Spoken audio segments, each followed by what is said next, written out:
Koronavirus. Hammasi haqida qisqacha. Bugun dunyo lug'atida eng ko'p ishlatilayotgan so'z koronavirus.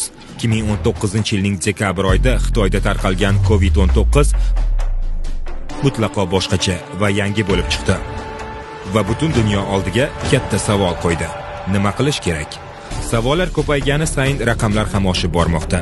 2020-yilning mart oyiga borib, dunyo bo'yicha virusning tarqalishi va o'lim soni Xitoyda kuzatilgan epidemiyaning yuqori bosqichidan ham oshib ketdi. Butunjahon Sog'liqni saqlash tashkiloti koronavirus tarqalishini pandemiya deb e'lon qildi. Dunyo mamlakatlari virusga qarshi tezkorlik bilan favqulodda choralar ko'rmoqda va unga qarshi kurashmoqda. Aslida bu virus nimasi bilan shunchalik xavfli? Koronavirus 2 bu faqat tirik hujayralarning ichida ko'payadigan bitta zanjirli RNK virusdir. U yo'talganda, aksirganda va bemor bilan aloqaga kirishganda tarqaladi. Tabiiyki, so'lak tomchilari havoga nisbatan sezilarli darajada og'ir bo'ladi va ular atrofimizdagi barcha narsalarga tushishi mumkin. Istalgan sog'lom kishi o'zi bilmagan holda bu buyumlarni ushlashi, qo'l tekkizishi mumkin. Virus qo'l orqali ko'z shilliq qavatiga, og'iz va burunga o'tib, tanaga kiradi.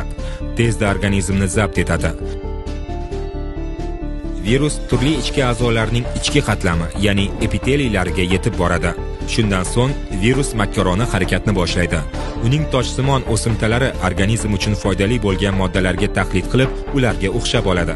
Aynan shuning uchun ham bizning immun tizimimiz virusni aniqlashga qiynaladi. Koronavirus 2 o'zining qarindoshi koronavirus 1 dan shunisi bilan farq qiladiki, koronavirus 2 evolyutsiyaga uchrab taraqqiy etgan va hujayra ichiga yaxshiroq joylashishga juda ustadir.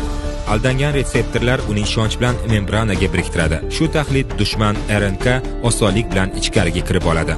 Hujayralar esa doimgidek buyruqlarni bajaradi, ya'ni virusning nusxalarini ko'paytiradi. O'zi esa parchalanib ketadi. Bir necha kun o'tgach millionlab yangi viruslar o'pkani to'ldiradi.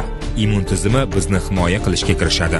Ammo virus endi immun hujayralarini ham zararlaydi. Ular favqulodda harakatni boshlaydi va nihoyatda ko'plab immun jangchilarini yordamga chaqiradi. Bu immunitetning giperreaksiyasiga olib keladi.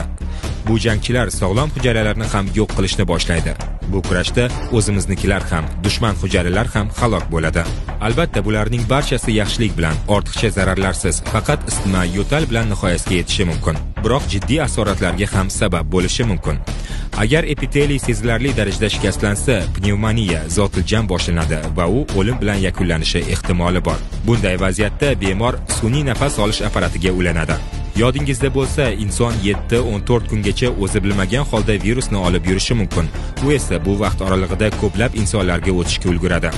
Bir kishi bir oy ichida 406 kishiga o'zidagi virusni tarqatishi va epidemik o'choqqa aylanishi mumkin. Qanday qilib virusni o'zimizga va boshqalarga yuqtirmaslik mumkin? Koronavirus o'zining himoya qobig'iga ega. Oddiy aytganda, yog' qatlami bor. Oddiygina sovun yog'ni eritib yuboradi. Qo'lni 20 soniya davomida ko'pirtirib ishqalab, virusni yuvib yuborish mumkin. Tarkibida spirt bo'lgan antiseptiklar ham virusga qarshi samarali vosita. To'y, maraka va mehmondorchilik bu qadriyatlarimizga bugun boshqa rakursdan qarashimiz lozim. Eng muhimi azizlarimiz va do'stlarimizning sog'lig'idir. Sog'liqni saqlash tizimi berayotgan ma'lumotlarni kuzatib boring, maslahatlarga amal qiling. Hukumat tomonidan e'lon qilinayotgan qoidalarga rioya eting. Ijtimoiy masofani saqlang, uyda qoling. Bular shunchaki shior emas, bu hayot-mamot masalasi. Unutmang, bunda siz hal qiluvchisiz.